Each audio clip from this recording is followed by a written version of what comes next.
আসসালামু আলাইকুম। আশা করি আপনারা সবাই ভালো আছেন। আজকে আমাদের এখন হচ্ছে কোনো ওটি নাই, বসে আছি।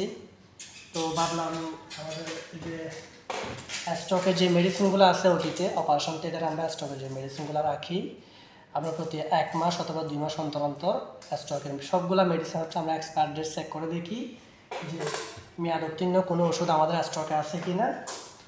তো আমি আজকে সেই কাজটাই করতেছি যে আমাদের স্টকে এই যে এটা হচ্ছে আমাদের মেডিসিনের স্টক আমাদের অপারেশন থিয়েটারের।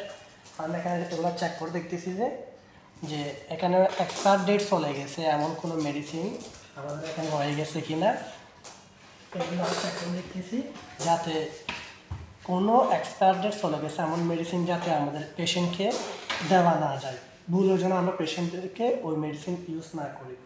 আমরা প্রতি মাসে আমরা এগুলো চেক করে দেখি যাতে আমরা পেশেন্ট সেফটি মেনটেন করতে পারি, পেশেন্টকে ভালো সার্ভিস দিতে পারি, যাতে এক্সপায়ার ডেট চলে গেছে এমন কোনো মেডিসিন যাতে পেশেন্টের শরীরে না যায়, সেজন্য আমরা এই কাজটা করি। তো আপনারা যারা আমার মতো এরকম অনেকে আছেন, সিনিয়র ভাইয়েরা আছেন বা আপুরা আছেন, আর আমাদের অনেক জুনিয়ররা আছেন যারা হচ্ছে অপারেশন থিয়েটারে বলেন বা হসপিটালে বিভিন্ন জায়গায় জব করেন, আপনারা মেডিসিনগুলোর এক্সপায়ার ডেট চেক করে দেখবেন। কারণ একটা পেশেন্টের জন্য এক একটা মেডিসিন হচ্ছে খুব ইম্পর্ট্যান্ট, খুবই গুরুত্বপূর্ণ।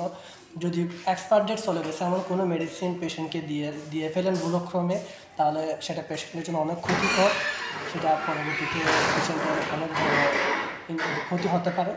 সেজন্য আপনারা এই কাজটা প্রতি 1 মাস পর পর বলেন বা 2 মাস পর পর বলেন, আপনারা এই কাজটা করার চেষ্টা করবেন, আপনাদের মেডিসিনের স্টক আপডেট করবেন।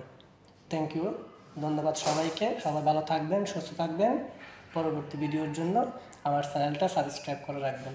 আসসালামু আলাইকুম।